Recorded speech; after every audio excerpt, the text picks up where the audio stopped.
У меня завтра гости, магазины уже закрыты, сегодня пятница, уже никуда не пойдешь, или надо ехать куда-то подальше, а в доме ничего нет, поэтому приготовим быстренько такой десерт, ковришку, пирог из варенья. Значит, смотрите, ситуация очень простая. У меня есть какое-то старое варенье, давно стоит, черная смородина, нам оно не зашло, поэтому буду печь именно на нем. Вообще варенье может быть абсолютно любое, значит, примерно 200 грамм варенья, вот как у меня получилось. И на 200 грамм варенья, это примерно стакан, давайте, я не знаю, как вам сказать, чайная ложка вот без горки пищевой соды. Все это нужно хорошо перемешать.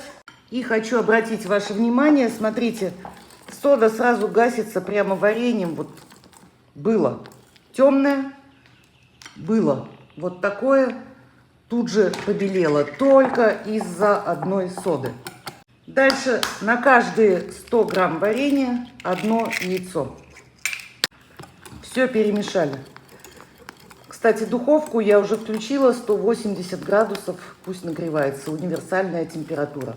Щепотка соли. Понятное дело, дальше нужно добавить муку. Значит, я изначально всегда, чтобы не ошибиться, беру муки столько же, сколько варенья. Вот у меня было 200 грамм варенья.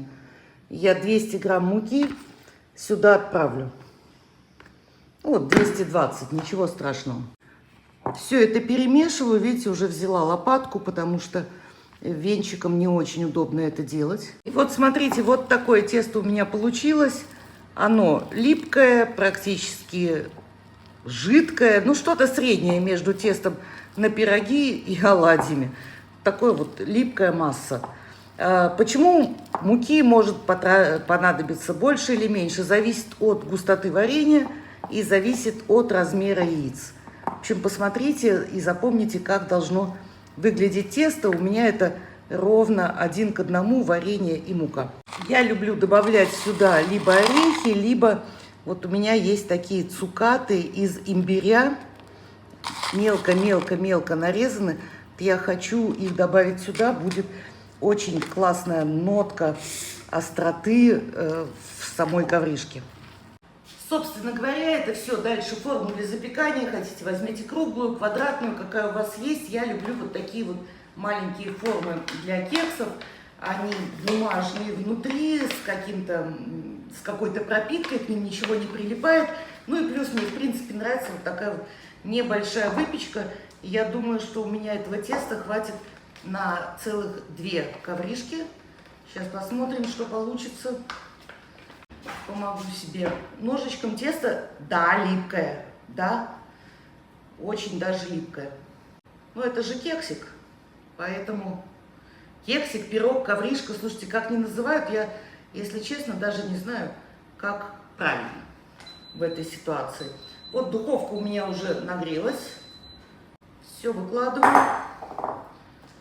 Один будет чуть поменьше, второй чуть побольше, вообще не принципиально. Это какая-то просто вкуснятинка, быстрая к чаю. И, кстати, очень долго не черствеет, то есть, очень долго. 2 дня у меня однажды жила эта ковришка, дольше она у меня ни разу не сохранялась. Значит, где-то вот одна форма у меня наполовину, вторая на треть. Посмотрим, как поднимется. До сухой зубочистки это примерно вот с моей духовкой 25 минут. Ну, естественно, буду проверять все в духовку. И выставляю время 25 минут. Скоро встретимся.